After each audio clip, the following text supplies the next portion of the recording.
The B20 says the recommendations are not just theoretical, but are evidence-based, supported by key performance indicators and are poised for immediate implementation.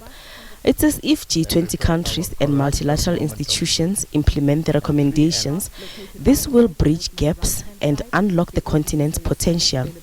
Essentially, what our recommendations hope to achieve, if they are implemented by the G20 countries, is to actually create inclusive economies, to enable the majority of people in those economies to actually prosper.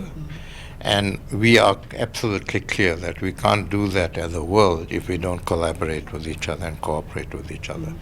So some of the critical issues we're looking at are trade and investment, for instance, and we're absolutely clear that countries need to collaborate, that we need to use multilateral organizations to actually promote trade, but those organizations need to be restructured to also understand and talk to the changing economic world. The B20 also proposes that capital access for infrastructure investment, as well as the cost of capital for African countries due to negative perceptions, also need to be addressed. Increase transparency, improve budget planning, make sure that you've got clear monetary policy rules and regulations. In our case, our central bank is independent and it's enshrined in our constitution.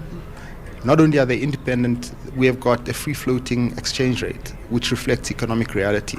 So that's an example of what the rest of the continent would need to do. Thirdly, make sure that you've got good investor relations. Have programs by governments that speak clearly to investors to clarify the riskiness of the relevant country. So that's the one set of recommendations.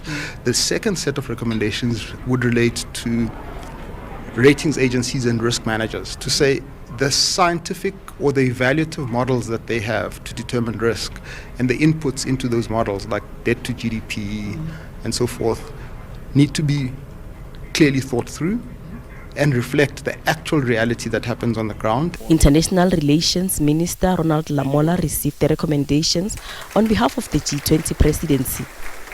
These priorities are not abstract. They echo the B20's clear calls for coordinated global action to reduce debt burdens that stifle development, for private capital to be unlocked in support of the energy transition, and for new partnerships between government, business and civil society to thrive and to drive inclusive industrialization. The B20 has rightly reminded us that no transition will be possible without affordable finance, no resilient economies without SMMEs, and no fair global system without addressing inequality. The B20 says in the months leading up to the G20 summit in November, it will engage with governments, multilateral institutions, and business leaders to build momentum and ensure the recommendations are not just acknowledged but acted upon. Gloria Safako Musi, SABC News, Johannesburg.